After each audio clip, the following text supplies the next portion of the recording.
अस्सलाम वालेकुम दोस्तों, मैं हूं राशिद मिनाज और आप देख रहे हैं ऑटोमेशन स्पॉट। आज की इस वीडियो में मैं आप लोगों को बताऊंगा फाटेक पीएलसी में हम अर्थमेटिक यानी कि इक्वल, ऐड, सब्ट्रैक्ट, मल्टीप्लिकेशन हम किस तरीके से यूज़ करते हैं।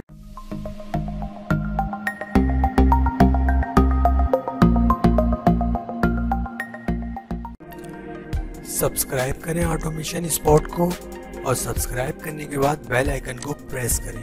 प्रेस करने के बाद ऑल पर क्लिक कर दें ताकि आने वाली तमाम वीडियोस आपको सबसे पहले मिले। वेल फ्रेंड्स, सबसे पहले मैं अपना सॉफ्टवेयर ओपन कर लेता हूँ विनप्रो लेदर, और लास्ट जो प्रोजेक्ट था मैं उसी को कंटिन्यू करूँगा। हमारे पास कंपेयर, सो यहाँ पर मैंने एक्चुअली यूज़ किया था 2 टाइमर जो कि दो काउंटर जो कि C0 एंड C1 है। तो इसी में हम फर्दर अपने आईडी के फंक्शन को ऐड करेंगे और ऐड करने के बाद 1 बाय 1 चेक करेंगे। तो सबसे पहले हम आते हैं अपने अर्थमेटिक की तरफ। तो अर्थमेटिक में दोस्तों हमारे पास जो फंक्शन है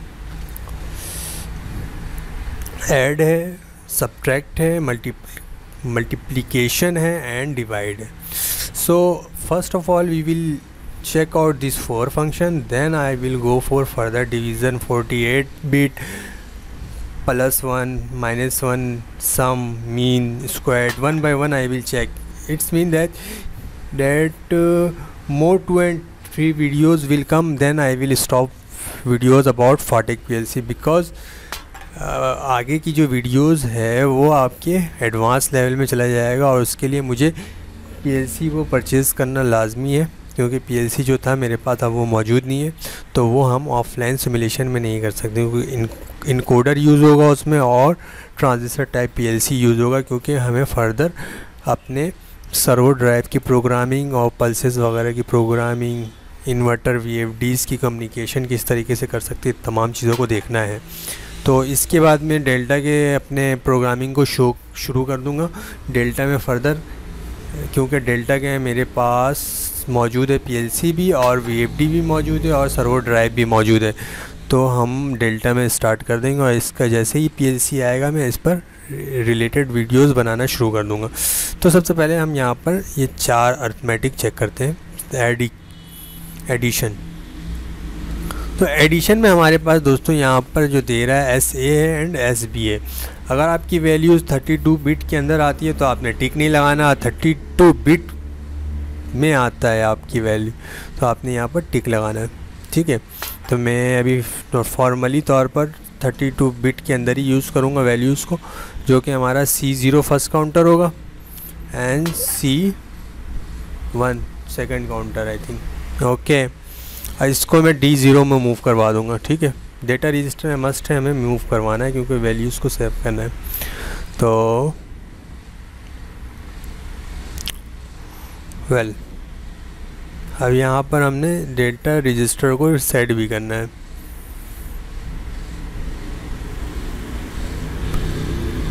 D0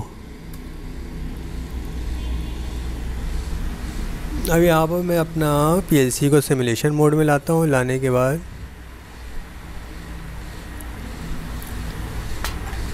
ठीक है, PLC सिमुलेशन मोड में आ गया। उसके बाद मैं रन मोड में करता हूँ। जैसे मैंने रन मोड में किया है आप देख सकते हैं यहाँ पर फ़िलहाल D0 हमारे पास -1 शो कर रहा है। शो करने की वजह C0 एंड C1 जो है हमारे पास ये बड़ा ये छोटा है 20-10। Let me clear all.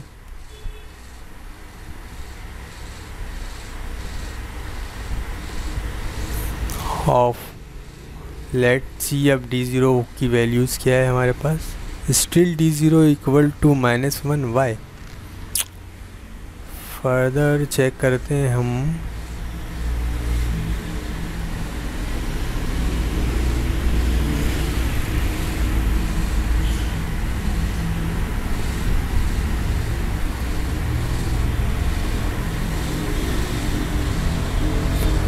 Zero + 0 then equal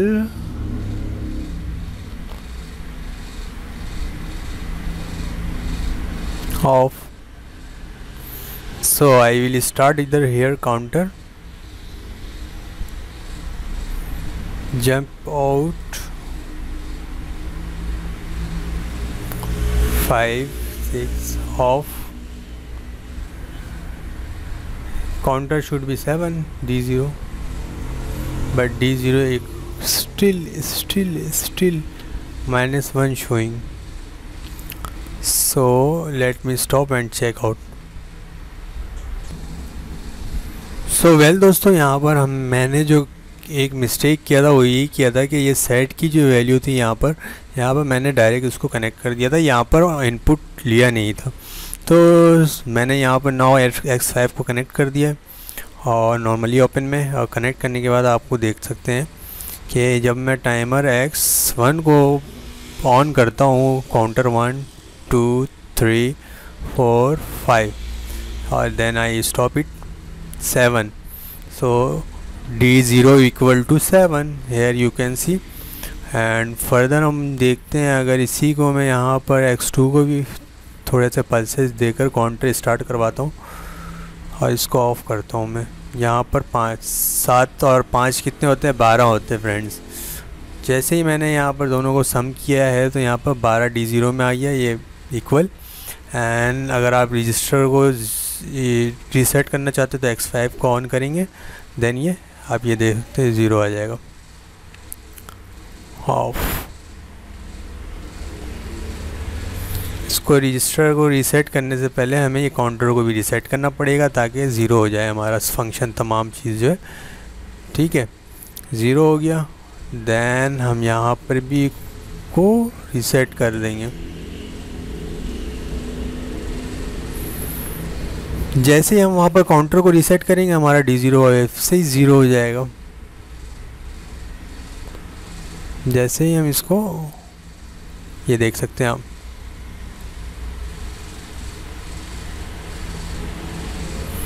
जैसे ही काउंटर को रीसेट करेंगे हमारा वैल्यूज़ वैसे ही 0 हो जाएगा। तो अब नेक्स्ट जो हमारे पास है फंक्शन वो होगा मल्टीप्लिकेशन और सब्ट्रैक्ट एंड ऐड हम यूज़ कर चुके हैं। Now let's go for subtract. PLC को ऑफ करते हैं।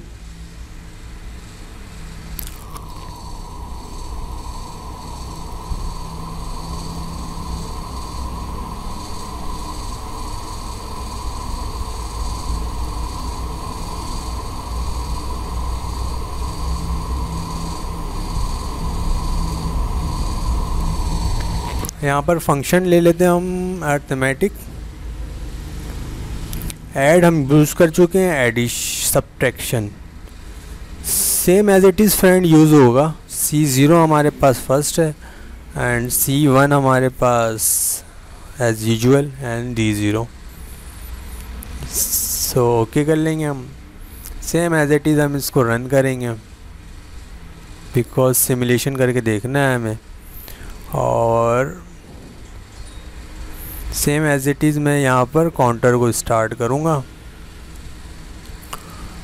एक काउंटर को स्टार्ट कर रहा हूँ मैं, 2 3 4 5 6 स्टॉप 8 में से 0 माइनस करेंगे तो 8 ही आएगा। ये देखें आप 8 है। अब नेक्स्ट फंक्शन हम यहाँ पर देखते हैं, यहाँ पर ऑन करके क्या वाकई काम करता है, ऑफ। 8 में से अगर आप 5 को माइनस करेंगे तो डेफिनेटली 3 बचेगा। यहाँ पर आप देख सकते हैं 3 है। सो सब्ट्रैक्ट भी यूज़ हो गया। और सिंपली हम अगर काउंटर को रीसेट करेंगे, यहाँ पर हम रीसेट कर रहे हैं तो ऑटोमेटिकली आपका डेटा रजिस्टर भी 0 हो जाएगा, रीसेट हो जाएगा। यहाँ से भी आप रीसेट कर सकते हैं, बट वो है कि काउंटर अगर रीसेट नहीं होगा तो डेटा रजिस्टर में डायरेक्ट अगेन शिफ्ट हो जाएगा वैल्यू। तो इस वजह से काउंटर फर्स्ट रीसेट होगा, देन आपने D0 को रीसेट करना है। सो सब्ट्रैक्ट भी यूज़ हो चुका है। अब हमें नेक्स्ट इसमें आना है मल्टीप्लिकेशन में, एंड देन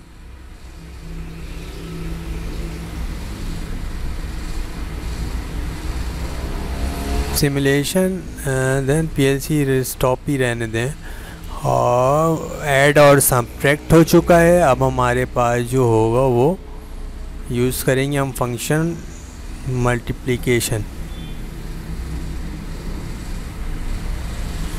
मल्टीप्लिकेशन यूज़ करते हैं। और यहाँ पर same as it is C0 and C1 counter use कर लेते हैं। और डेटा रजिस्टर आप कोई भी अपने फर्दर यूज़ कर सकते हैं।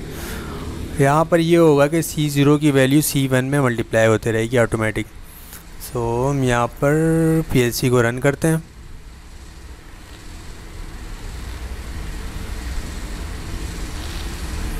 इसके बाद मैं दिखा देता हूँ आपको C1 को जब रन करूँगा मैं यहाँ से मल्टीप्लाई होगा ये। ओके 1 2 3 4 लेट्स गो 8 2 8 9 ऑफ करता हूँ मैं इसको। 9 को मल्टीप्लाई करेंगे 0 से, डेफिनेटली 0 आना चाहिए। शुड बी डेटा रजिस्टर 0 है स्टिल। ठीक है, अब यहाँ पर मैं जब काउंटर 1 को स्टार्ट करता हूँ एंड ऑफ कर दूँगा साथ के साथ। 9 3 ज़ा 27। So here is you can see values 27। Then हम अगर काउंटर रीसेट करेंगे तो वैल्यू ऑटोमेटिक 0 हो जाएगा। Reset and counter value 0। Of कर लेते हैं इसको। सो दोस्तों ये हमारे पास सब्ट्रैक्ट हो गया, ऐड का फंक्शन हो गया, मल्टीप्लाई हो गया। अब हम डिवाइड फंक्शन को देख लेते हैं। ठीक है, ऑफ करते हैं पीएलसी को और यहाँ से फंक्शन को डिलीट करते हैं। और यहाँ पर मैं फंक्शन लेता हूँ डिवाइड।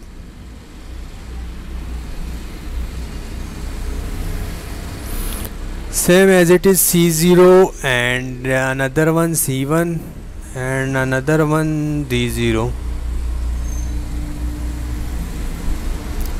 और मैं इसको रन मोड में लाता हूँ। और जैसे ही मैं इसको रन मोड में लेकर आया हूँ यहाँ से कुछ कॉइल्स डुप्लीकेट आ जाते हैं। सबसे पहले यहाँ पर आपको मैं दिखा देता हूँ, डिवाइड है ये। तो यहाँ पर मैं यहाँ पर एक काउंटर को रन करता हूँ 2।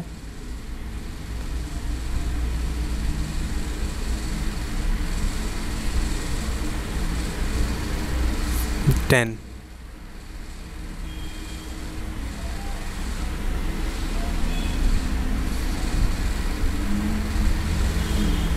Of.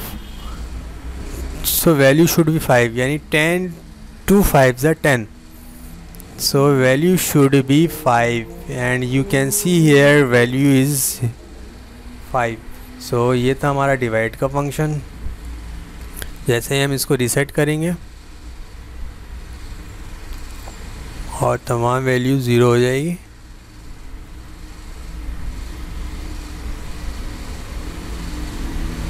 Of. D0 should be 0 नहीं हुआ है। अगर ये D0 आपकी वैल्यूज़ काउंटर के साथ अगर रीसेट नहीं होती है तो आपने यहाँ से सिंपली ऑन कर देना है और ये रीसेट में आ जाएगा।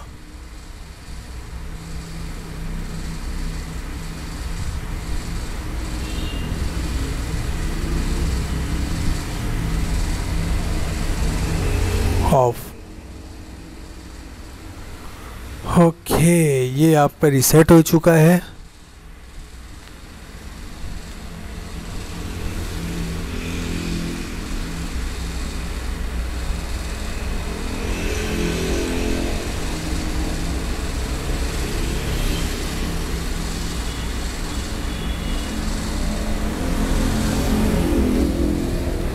सो दोस्तों ये था हमारा आज का वीडियो जो कि रिलेटेड था add, subtract, multiplication and divide.